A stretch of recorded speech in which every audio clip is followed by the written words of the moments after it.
assim, para que em meus dias se manifestasse nele a glória de Deus. Aleluia. Aleluia. Aleluia, Deus. Glória a Deus. E o Senhor caminhou ao encontro daquele homem. E ao chegar pertinho dele, diz a Bíblia que o Senhor Jesus, ele cuspiu na terra. E depois de haver cuspido, ele pegou e misturou a saliva com a terra e transformou-se em barro ou lodo. E o Senhor, ele pega ali aquele lodo, aquele barro, e passa sobre os olhos do cego. E depois diz: olha, vai ao tanque de Siloé, que significa o enviado. Este nome, ele na verdade tem um sentido profético. Não foi dado por acaso. O rei Ezequias, em seus dias, ele puxa a água, faz um aqueduto e traz a água por debaixo. E ali, aquela água vem do rio, da fonte lá, né? E cai naquele piscinão, aquela piscina, aquele tanque grande, e servia exatamente para atender, para acudir às necessidades do povo em períodos de guerra. O povo não tinha que se arriscar e ir buscar a água lá fora. E foi lhe dado o nome de Siloé, que significa o enviado. É o nome profético. Esse nome, ele tem um cumprimento definitivo. Podemos dizer sobre Jesus? Sim, Jesus foi o enviado de Deus. Mas este nome tem um cumprimento exclusivo na vida daquele cego. Porque Jesus diz: olha, vai e se lava no tanque de Siloé. E o homem creu, obedeceu e recebeu a bênção. Você quer ser uma pessoa abençoada? Você quer ser uma pessoa agraciada por Deus? Então tenha o cuidado de obedecer ao Senhor. Glória a Deus. Por quê? Porque o fim da lei é a obediência. E Deus se agrada mais na obediência do que no sacrifício. Por isso cada um de nós fomos chamados como servos. E temos a lição de fazer aquilo que apraz ao Senhor. E isto só será possível se nós obedecermos a Deus e a sua palavra. Aleluia. Glória a Deus. O homem foi, lavou-se. E logo que lavou-se, ele abre os olhos e está enxergando tudo. Glória a Deus. Então quando ele passa a enxergar, ele fica maravilhado. Quem não ficaria? Recebendo a bênção de Deus. Ainda mais um cego de nascença, que era conhecido como o cego. Então quando as pessoas presenciam aquele homem vendo, os seus vizinhos, as pessoas que o conheciam, logo ficam admirados, surpresos. A cura do cego promove 4 reações diferentes. A primeira reação daquela cura foi sobre os vizinhos e conhecidos daquele cego. A segunda reação cai sobre os fariseus, que descrentes também estão dominados pelo preconceito, e eles jamais tinham a condição de ouvir ou ver Jesus fazendo alguma coisa sem questionar, sem revidar ou combater o Senhor. A terceira reação cai sobre os pais daquele homem que era cego. mesmo eles sabendo, eles na verdade são dominados pelo medo de serem expulsos da sinagoga. E a quarta reação vem sobre o próprio homem que foi curado. O homem que na verdade está determinado a responder o que lhe for perguntado. O homem que não tem em seu coração nenhuma sombra de dúvida daquilo que aconteceu na sua vida. Louvado seja Deus. Então, quando aquelas pessoas viram o homem curado, eles chegaram um para o outro e diziam: este não é aquele homem que era cego? E alguém dizia: é. E outros falavam: não, parece com ele. Mas o cego já começa a revelar a sua identidade dizendo: sou eu mesmo. Aleluia. Então eles perguntam: quem te curou e como aconteceu? E ele responde sem titubear. Glória a Deus.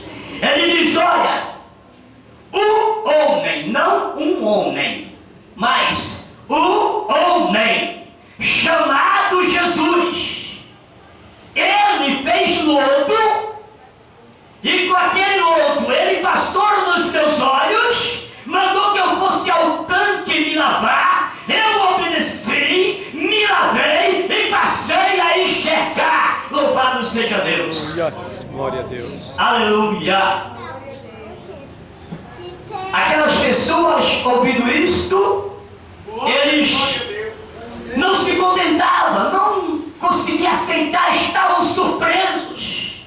Como pode isto ter acontecido? Eram os amigos, eram os vizinhos que foram surpreendidos, se tornaram céticos, porque não estava crendo que aquilo fosse verdade. Já aconteceu isso com você? De ver o Senhor Jesus operando um milagre na vida do seu irmão, do seu vizinho, de uma pessoa que você conhece e julga que não tem jeito, mas de repente esta pessoa vem ao encontro do Senhor e Deus se manifesta de uma forma tão poderosa que você fica perguntando: como pode isso acontecer? Aleluia. Glória a Deus. Aquelas pessoas ficaram intrigadas e terminaram levando aquele homem à presença dos fariseus. E os fariseus, ao receber aquele homem diante deles, perguntaram: tu eras cego mesmo? E ele disse: eu era. Nasceste cego? Sim. Quem te curou? E ele responde: Jesus. Como isso aconteceu? Ora, ele pegou e fez lodo, passou nos meus olhos, mandou que eu me lavasse, eu me lavei e passei a ver, né? Foi isso que aconteceu. Qual que é o motivo do lodo? Se você observar o texto, se repete esta palavra 4 vezes, viu? A palavra lodo se repete 4 vezes, mas somente uma diz que Jesus cuspiu e fez lodo. As outras 3 não há mais referência à saliva, certo? Somente que foi feito lodo.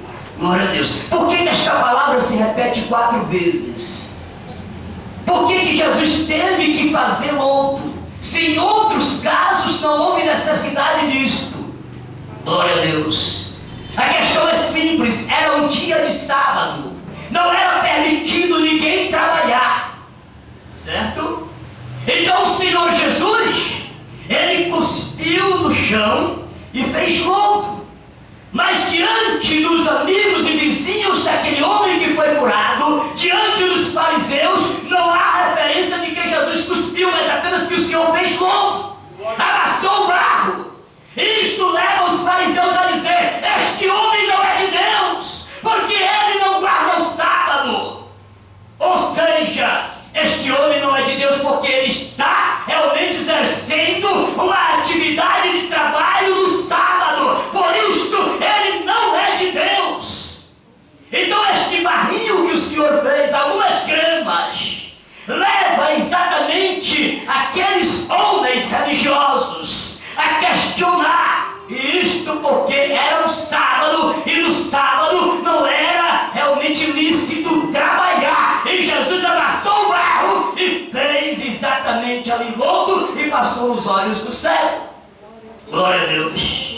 E isto promoveu a segunda reação na vida dos fariseus, que eram os mestres da religiosidade, seguindo, obedecendo tradições, mas longe de fazer a vontade de Deus. Veja bem Mateus 15:8: este povo honra-me com os lábios, mas o seu coração está longe de mim. Olha, queridos, não importa o que você faça ou deixe de fazer, se você não tem um coração adorador, voltado para o Senhor, saiba de uma coisa: você pode ser tudo, menos uma pessoa que se identifique com o céu e com Jesus. Aleluia. Terceira reação é na vida dos pais. Os fariseus não se contentaram com a resposta do ex-cego. Então mandaram chamar os pais para uma investigação mais minuciosa. E quando os pais daquele homem chegaram, os fariseus perguntaram: é este aí o teu filho? E eles disseram: sim, este é o meu filho. Este homem nasceu cego? E eles responderam: sim, ele nasceu cego. Este homem foi curado por Jesus? E eles responderam: olha, nós podemos dizer para vocês que ele é o nosso filho, podemos dizer para vocês que ele nasceu cego. Agora, quanto à forma que ele foi curado, quem curou, pergunte a ele mesmo, porque ele já tem idade para responder. Aleluia, Deus. Foi um carão, não foi? Glória a Deus. Mas a Bíblia faz questão de dizer que eles responderam assim porque tinham medo de serem expulsos da sinagoga. Viu? Por isso que responderam desta maneira. Glória a Deus. Então aí se produz uma quarta reação. Os fariseus se viram para o homem que foi abençoado por Jesus e começa a interrogar e volta a fazer as mesmas perguntas e diz: como foi que aconteceu a tua cura mesmo?